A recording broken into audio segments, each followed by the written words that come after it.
A young woman peered from behind a pillar, her hands trembling as she gripped the wood for support.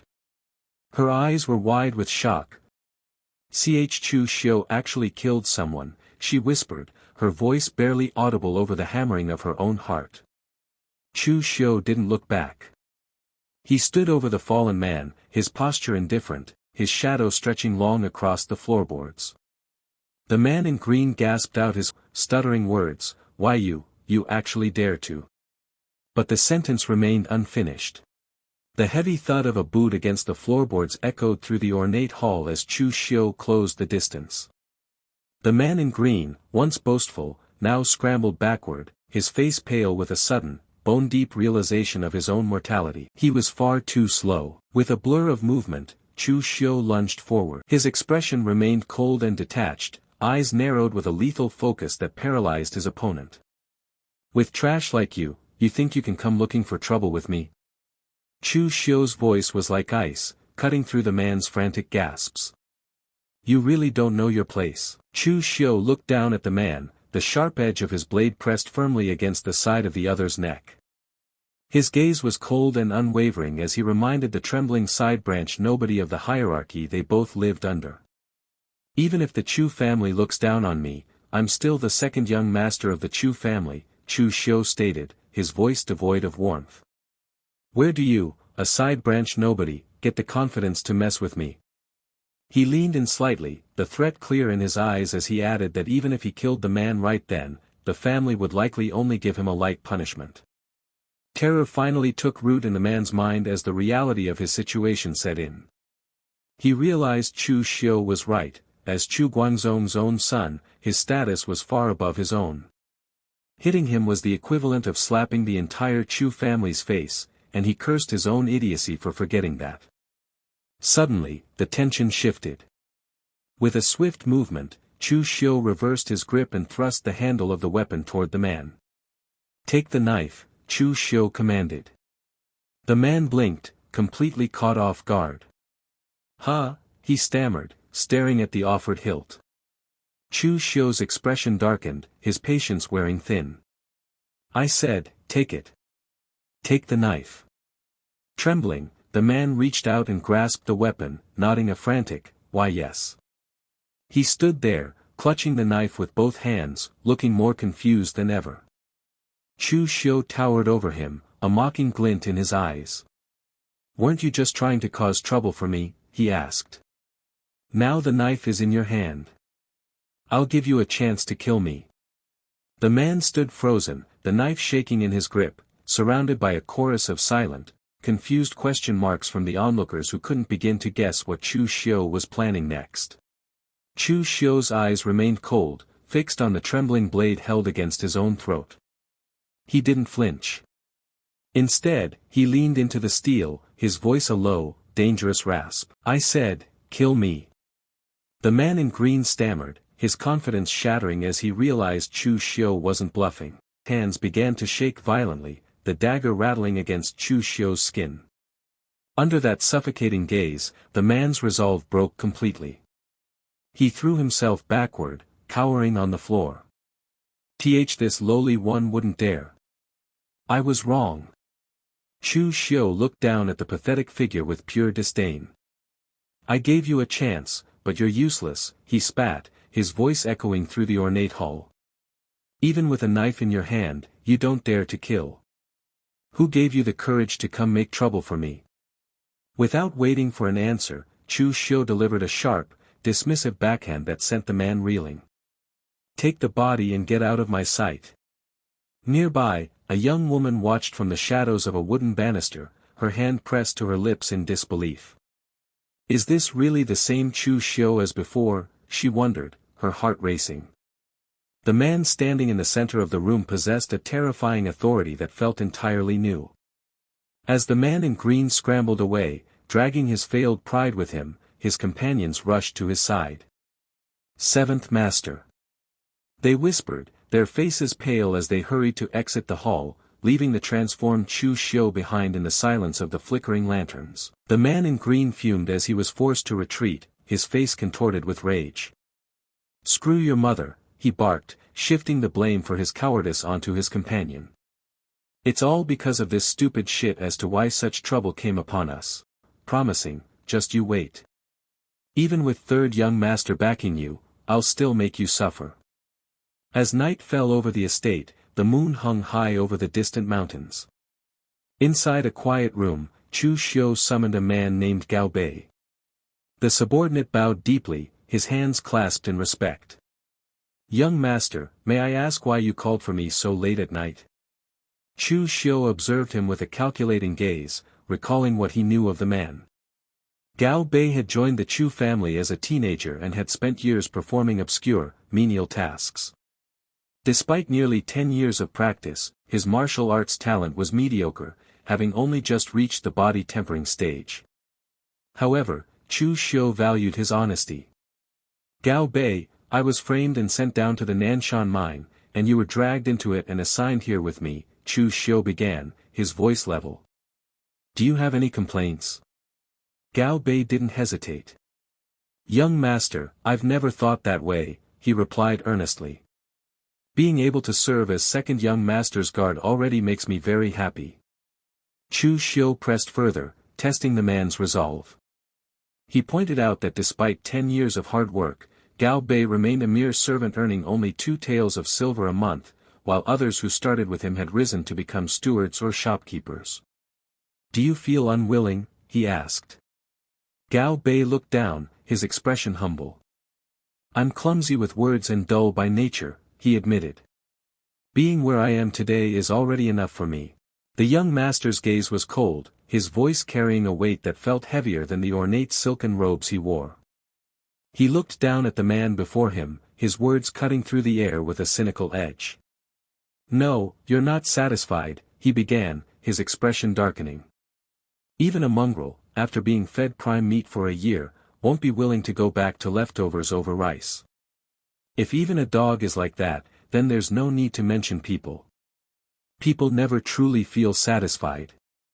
He stepped closer, closing the distance until he could see the flicker of uncertainty in the other man's eyes. You followed me for so long. When I lose, you lose, and when I rise, you rise.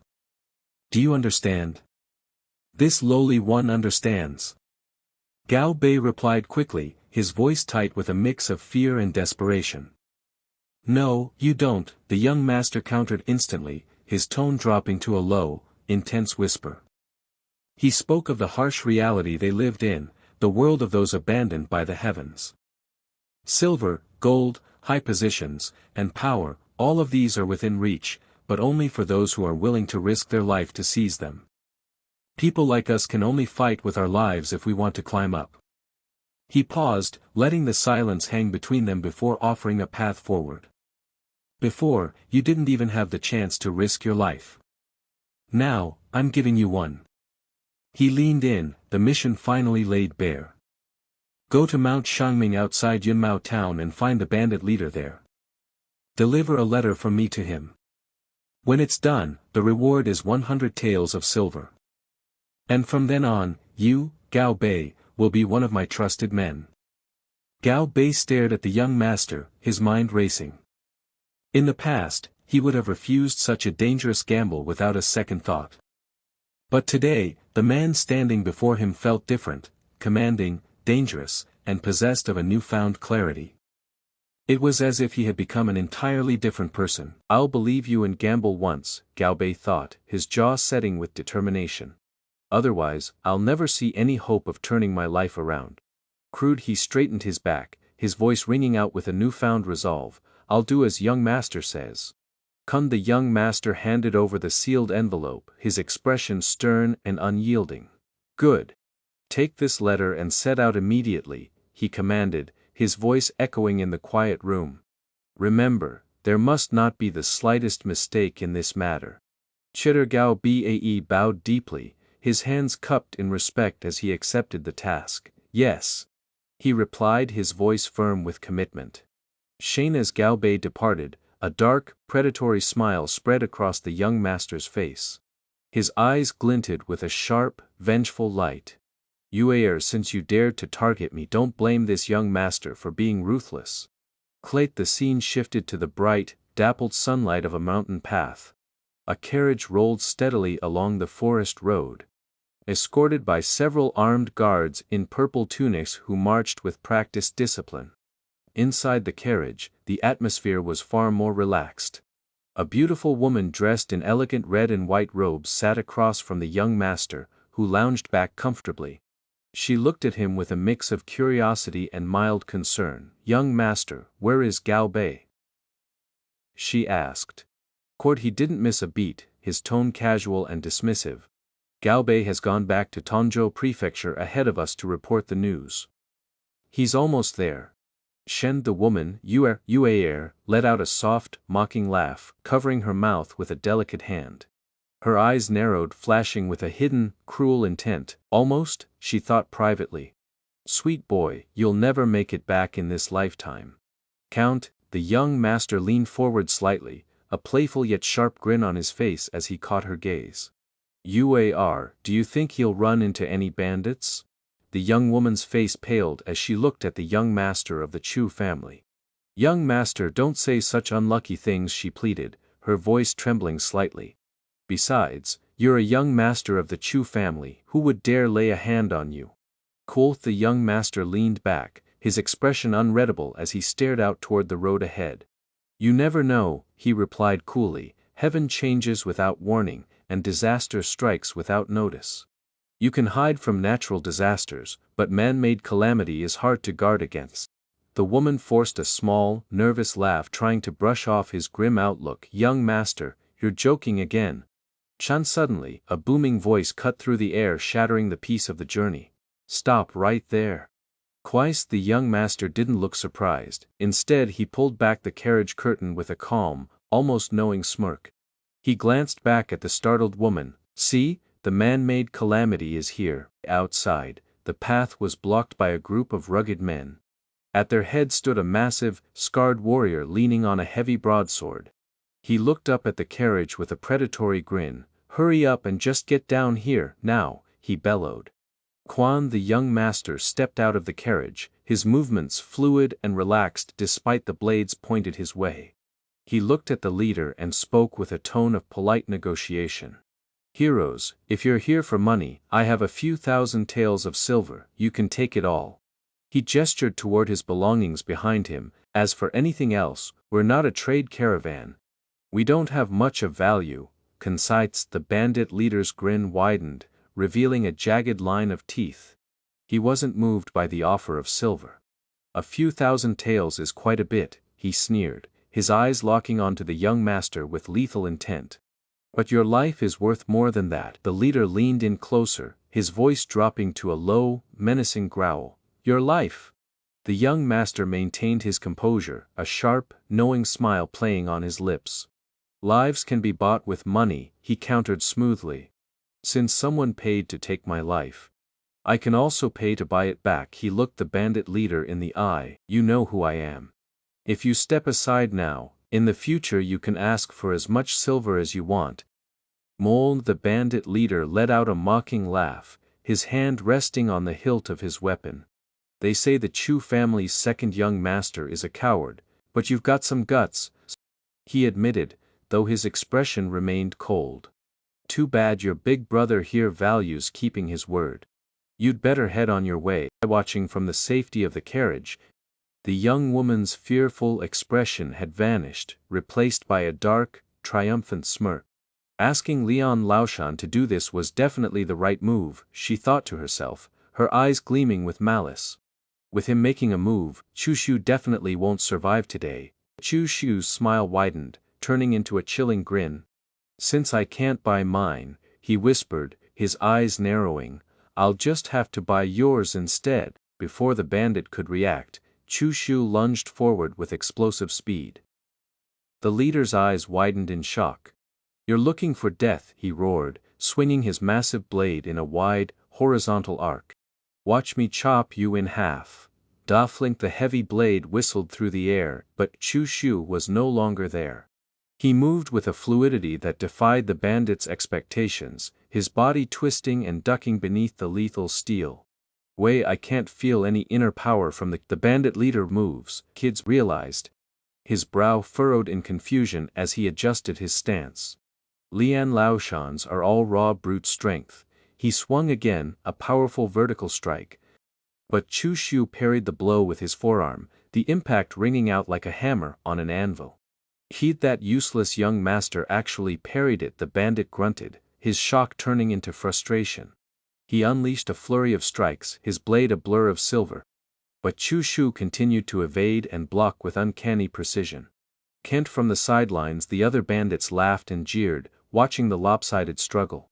Look at that useless young master quaking and cowering, one of them mocked, pointing at Chu Shu as he ducked another blow.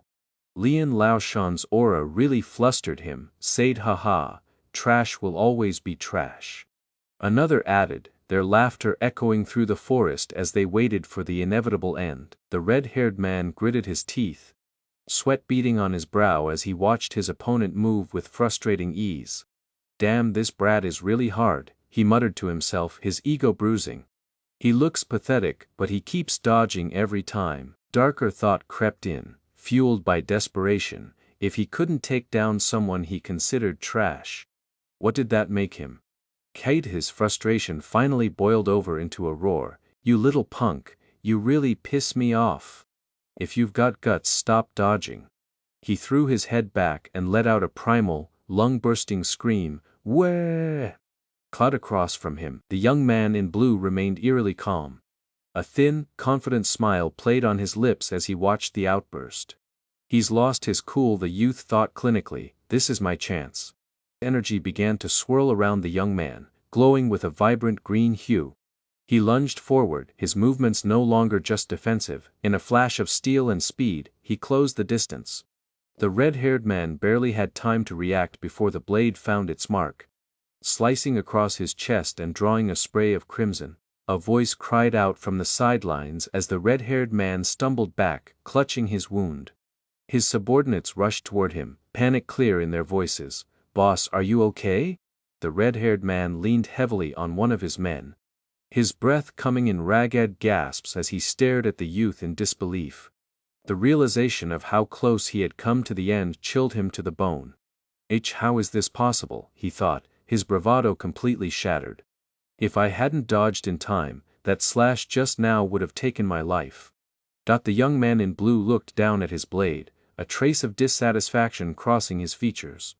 He reflected that he had barely practiced the Azure Dragon in the sleeve technique, otherwise, his opponent would never have been able to avoid that strike. Seeing his leader wounded, the red-haired man's fury peaked. Altogether kill them all!